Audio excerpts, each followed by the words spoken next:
Meeting to order, Monday, June 9, 2025, of the Ames Historic Preservation Commission. First up is the approval of the agenda. Any questions or comments about the agenda? Okay, hearing none, is there a motion to approve? I move. I second. And all in favor? Aye. Aye. And any opposed? Okay, the motion carries. The agenda is approved. Next up is the approval of the minutes of May 12, 2025. Any questions or comments about those?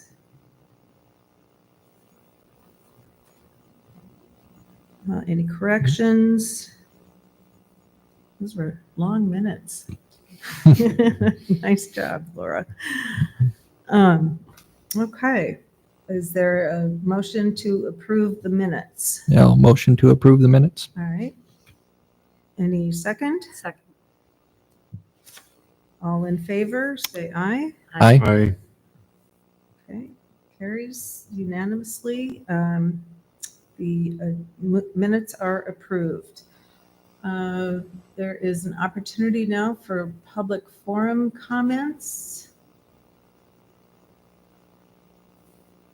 No comments. Okay. Oh, sorry. I'm sorry. I hadn't met you.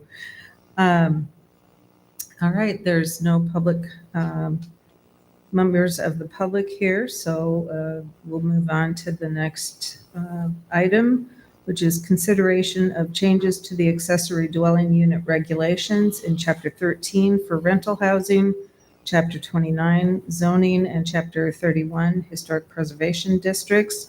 The memo was sent out. Did everyone have a chance to read that? Any questions for Ray or any comments?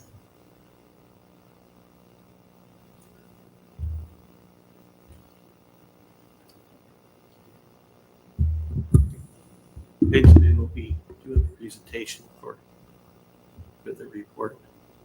Oh, okay. The report or the memo, you said? Either way. Oh, okay. Either way. Go ahead. The city last year adopted new accessory dwelling unit regulations, and the accessory dwelling units are just small units designed to go on a single family lot. And earlier this year, the state passed new legislation that preempts or overrode our requirements. And we are now required to change everything by July 1st, which is when the new legislation goes into effect. All state legislation goes into effect on July 1st, unless otherwise stated. And so the gist of the state law is that it's intended to allow for accessory dwelling units on lots in a way that is similar to that of single-family units, single-family homes. Some of the highlights of the state legislation are that accessory dwelling units won't exceed 1,000 square feet or 50% of the size of the single-family home. That they be limited, ADUs can be limited by historic restrictions, but they cannot be regulated differently than single-family homes for things like height and setbacks and density. Accessory dwelling units can't be regulated differently than single-family residences. They cannot be required to match exterior design, roof pitch, or finishing materials, but they can still be required to comply with historic guidelines and regulations. But it just can't be explicit that they match. They can't be required to have additional parking. They can't be prohibited from being rented, which is something that is relevant to our code.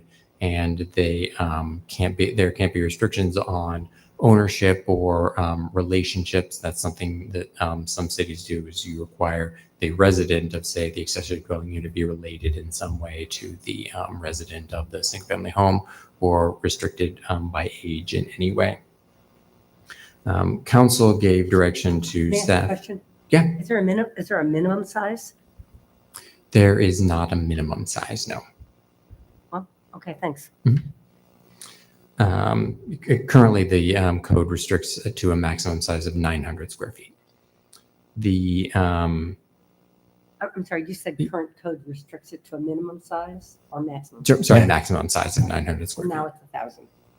Correct. Got it. Mhm. Thank you. The council gave direction to staff, since the accessory dwelling unit and the primary dwelling unit regulations have to match.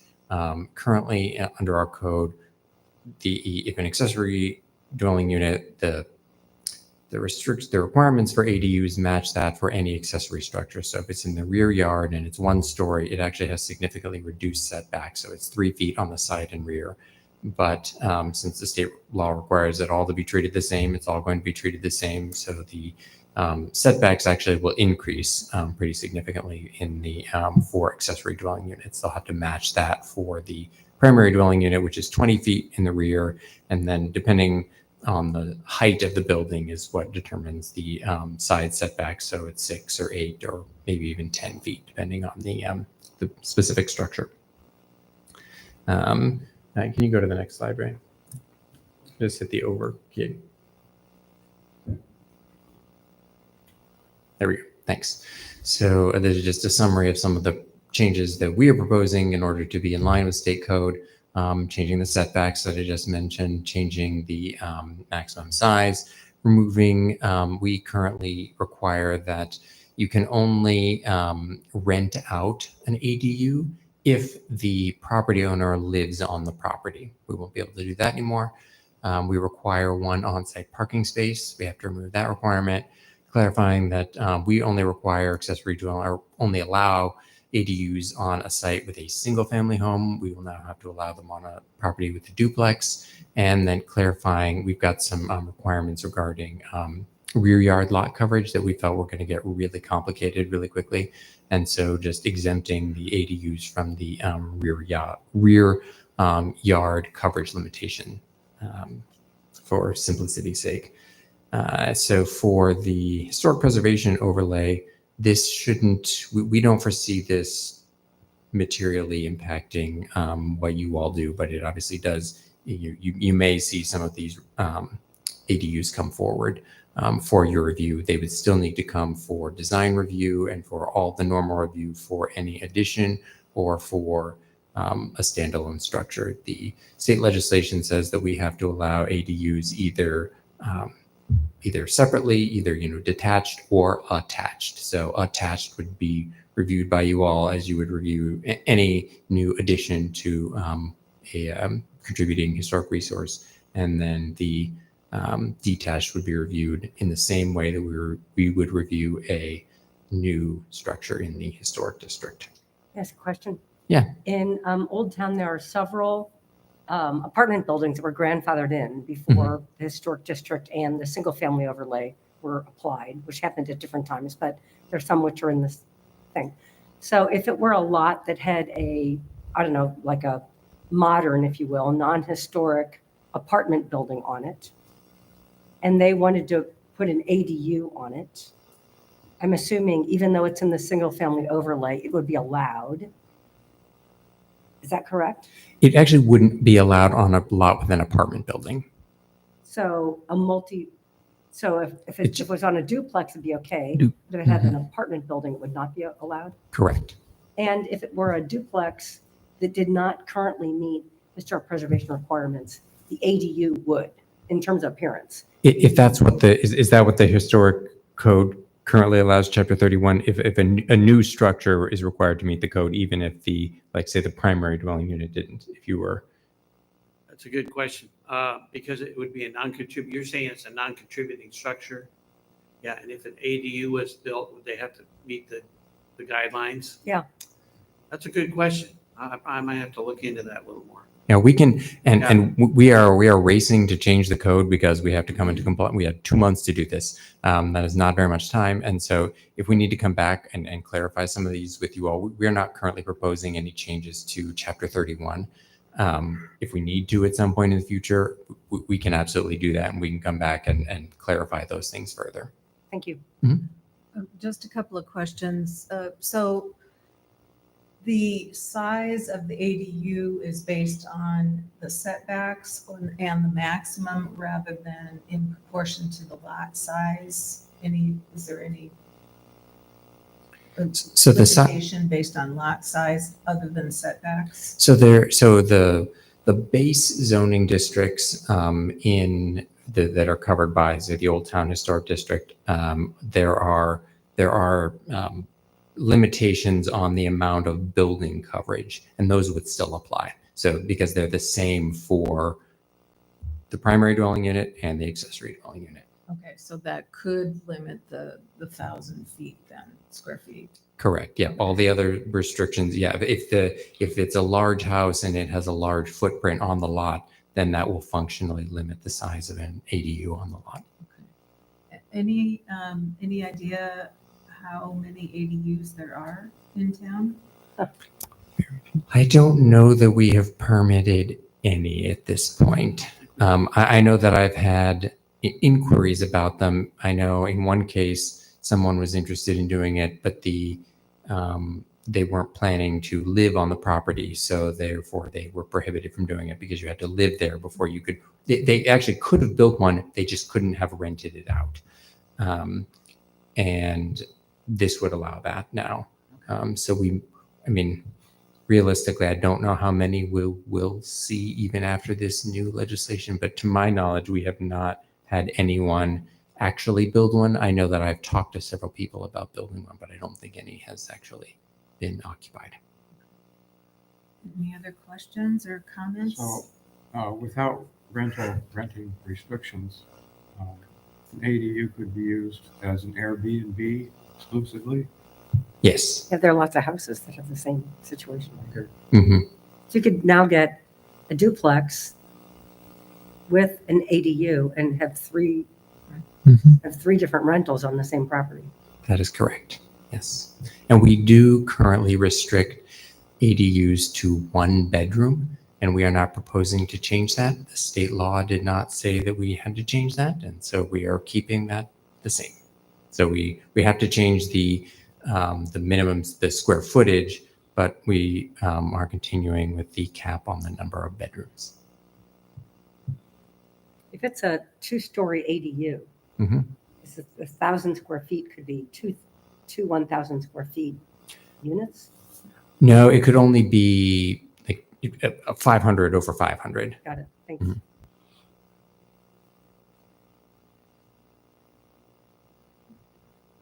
Any other questions before we go to the options? Okay. I propose that we adopt alternative 1 as recommended. Second. All in favor, say aye. Aye. Aye. All right, the motion carries unanimously. Alternative 1 is adopted as recommended. Thank you for your work on this, both of you. Thank you. I would be interested in understanding whether an ADU on a property in the historic district that is not today a contributing building will have to then, the ADU will have to then follow the historic preservation guidelines. Yeah, we can make a determination on that. That wasn't something that we had specifically considered, but we can definitely look at that. And Thank yeah. you. I expect you're going to get them. Okay, next item is commission comments. Kate and I both went to, and Ray also went to the Preserve Iowa Summit in Muscatine, and I, again, learned so much and learned how much I don't know. And so I'm wondering if, Kate, you'd like to say anything about the experience, or Ray? Yeah, Ray, you want to go first? Oh, yeah. Well, there was one session I went to, Muscatine County Historic Society. they had done a study through a CLG grant and identified the locations of rural churches and some churches in small towns as well that were historic. And that was really interesting. They put signage. It's churches and schools. It was rural schools also. And they managed to identify, I think it was over 100 schools, counting, in town and out of town in the rural areas. And they placed signage at each one with a QR code that provided more information if they had more information. And really, did a great job of identifying these historic resources and using these signs to educate people about them. And in many cases, the churches or schools were no longer there, or maybe they were used, converted to an apartment building or some other use, or just completely missing. But they identified all the locations and placed signage there. So I thought that was a really good project and good example for others. They published a book with all those sites.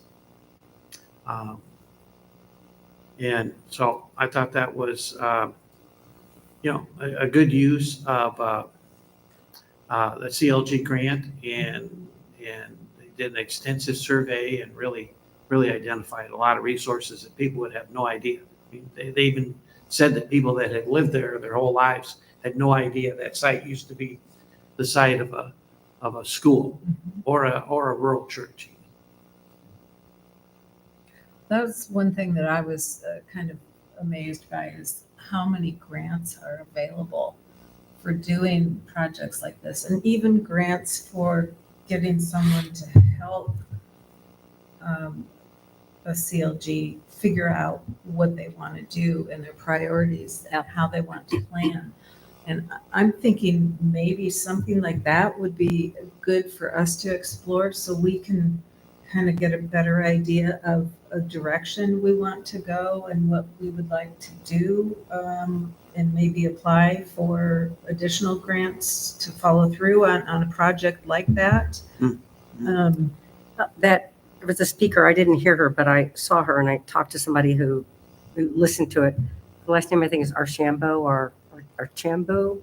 She's a CLG rep down in Des Moines for the state, and she will come Oh, yeah. and talk to HPCs about the CLG program and grants and things. And so maybe inviting her to a meeting to tell us about the CLG program and grants available might be a way to accomplish that. I think that's a great idea. So could we do that, Ray? Sure, yeah.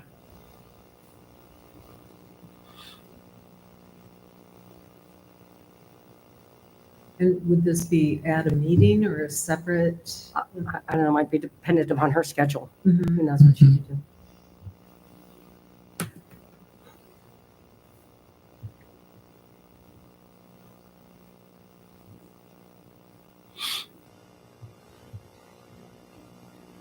And I also got a chance to talk to William, our former commissioner, and they shared with me a website from Iowa State that they helped with, along with Gloria Betcher, about where during the Iowa State college years, when Black students were prohibited from living on campus, they put together a map and short bios of the students and the places they lived in the Ames community. And there's, an amazing project. And Ray, I'll send you the link to that. Okay, that would be great. But that would be maybe a signage thing that we Yeah. could do, is because there's a lot of places. Some are completely gone, but a house in my neighborhood is on that list. There's a couple in Old Town, including the KHOI building. It'd also be a So great thing to link to the HPC website. it would be, yeah. So that's something I wouldn't mind exploring a little bit more.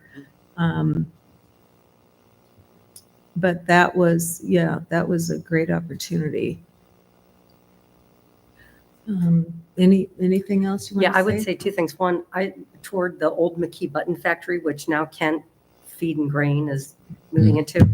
I'd say I've been on a lot of building tours in my life. That one was amazing, what they've done to that building. Yeah. And they divided us up into 3 groups, and the contractor who did the renovations led one group, and then the person who put together all the grants, because it's just a mixture of different grants and opportunities, and then a guy from the company. And I knew nothing about Kent. Now I'm like their biggest fan. It's an amazing building. It really shows you what opportunities are out there if you want to put it together. It wasn't easy for them, they said, but they got it. And so that was, to me, that made the whole thing worth it. But I also listened to a presentation, I'm trying to get a copy of it, from an urban planner down with the city of Des Moines.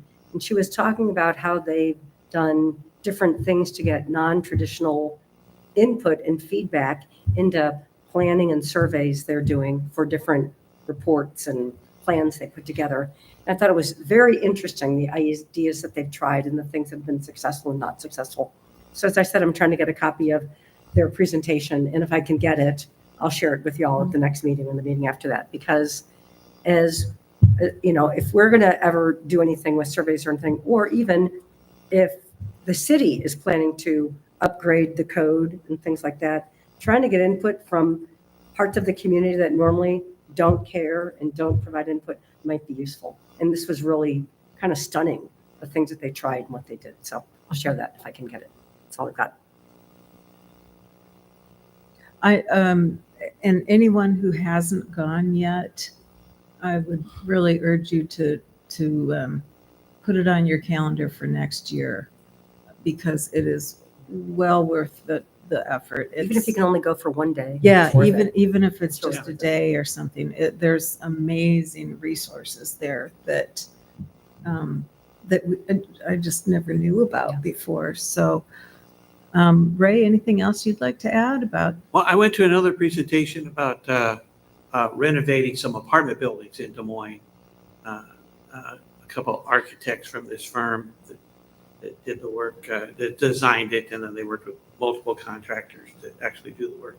That was really interesting. Three multiple family structures that were dilapidated, that they brought them back and brought a lot of the original look back, and the majority of the units were 1-bedroom or efficiency apartments that were a few 2-bedroom where they combined them, but they saved all the architectural details on the exterior of the building and many on the interior, and they were so happy when they worked on it that when they looked inside, many of the original materials were there: the wood floors, the baseboard, many of the things that you think might be gone were still there, and so they cleaned those up and saved them, and it was a really nice project. Did they talk about how they funded it to make it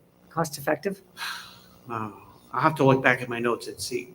I mean, I think about some of the houses in Old Town, particularly the Bud House, Oh yeah, which is a remarkable building, oh yeah. but it's going to take a lot of money to Mhm. put that thing back into operation for anybody.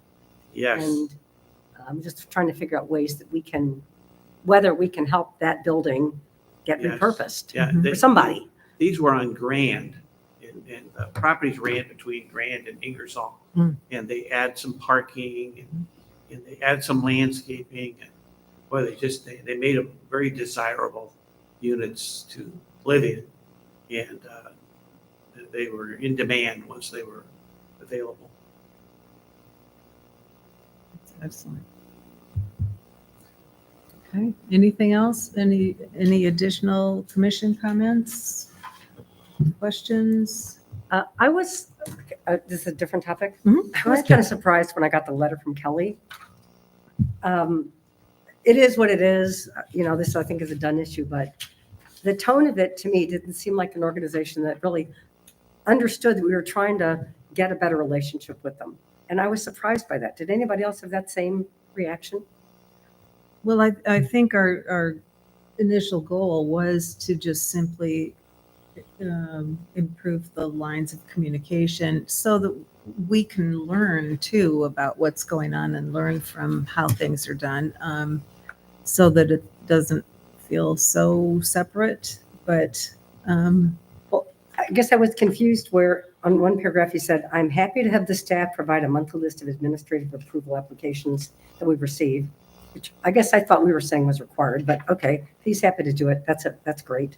But then in another paragraph, it says, council's not directed the staff to change any code requirements in response to the questions and issues of the HBC notice. Therefore, staff will continue to follow the current direction, does not have a basis for taking on additional notification requirements. So it's unclear to me whether we're going to get this information or not. And in fact, were there any COAs approved in the last month?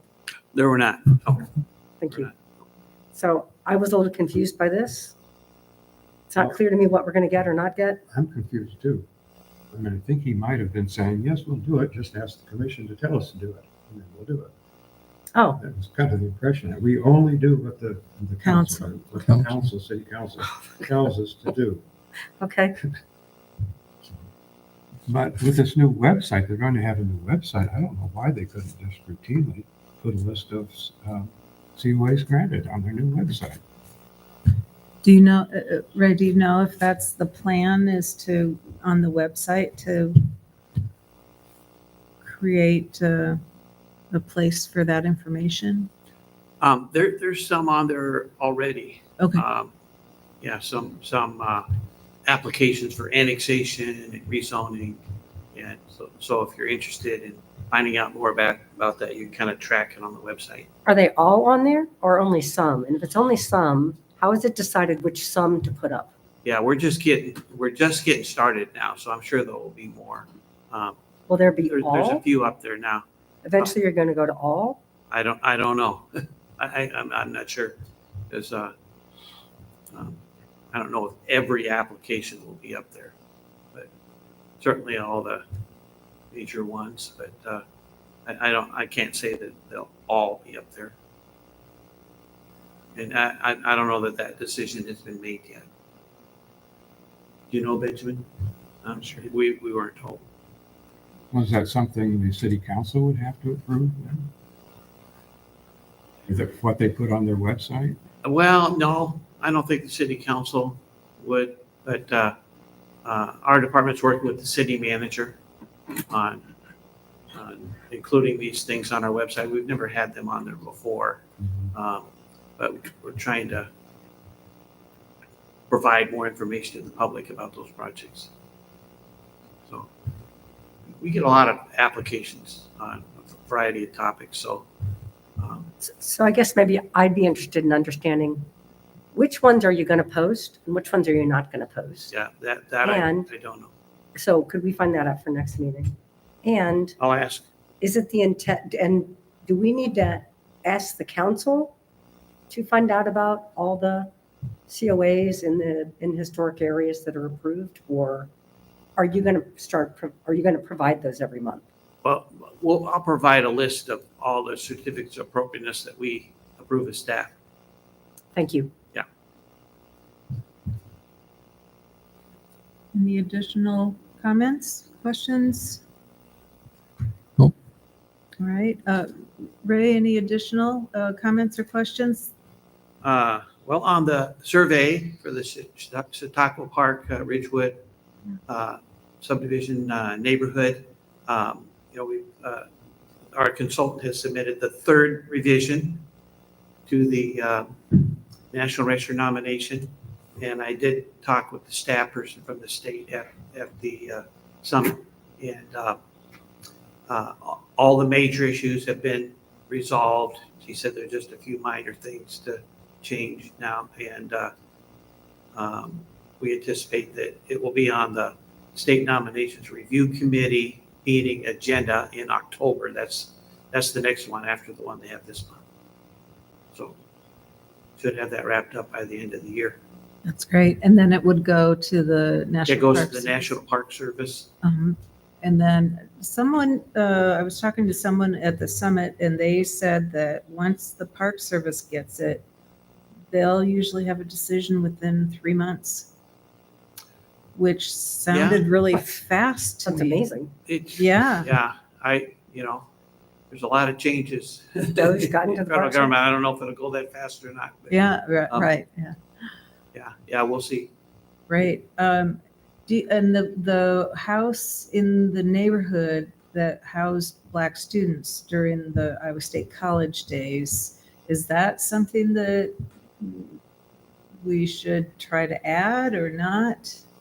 Do you know? Which house? Well, it's a house on Orchard Drive that has been verified to have housed at least one Black student when Black students were not allowed to live on campus. Oh, I see, from that From map you're talking yeah, about. from that app or from the website, the Iowa State website. I don't know if that would be helpful or not. I can talk to our consultant about it. Okay, I'll send you the Okay. link. And, okay, great. Can I go back? Sorry, everybody. Can I go back and ask Sure. another question? So, Ray, I know that last, I don't know, November, or maybe October, you gave us the kind of the plan for the next fiscal year. When did we get that? I think maybe December? Did you? You give mean us- the January. work plan? Yes, For for Uh, the future year. the calendar year? You mean it's part of the CLG annual report? No, I guess I'm interested in the work plan. Yeah, the work plan was part of the CLG annual report. Okay. And it starts, January. It follows the calendar year. Okay. Yeah. And so if we wanted to provide input to that, when would you need to get it by? If we wanted to Oh, say, as to when, Hey, we have like, some new like for the projects. next one. yes, Anytime. what's the deadline? The deadline, well, the commission usually first has it on your agenda in December. But, we could have it on earlier if you want to talk about it earlier. Yeah, I think we should talk about it earlier because if it's in December, it doesn't really give us much opportunity to think about it and Yeah, talk about things that we think might be useful, like for I don't know, whatever it might be. So yeah, you can talk about it anytime. Well, and having the speaker from Des Moines come and talk to us about that might help us probably would. start moving in that direction too. Right. So you're gonna call the speaker from the? Yeah, Allison. Yes. Yep. Okay, then maybe if we could see the work plan in like October, would that be possible? Yeah, Okay, yeah, that'd good. be great. I think, I don't know, I'm speaking for the commission. Okay. Anything else, Ray? No, that's all for me. Is there anything before I move to adjourn? Hearing nothing, I move to adjourn. Any second? Second. All in favor? Aye. Aye. We are now officially adjourned.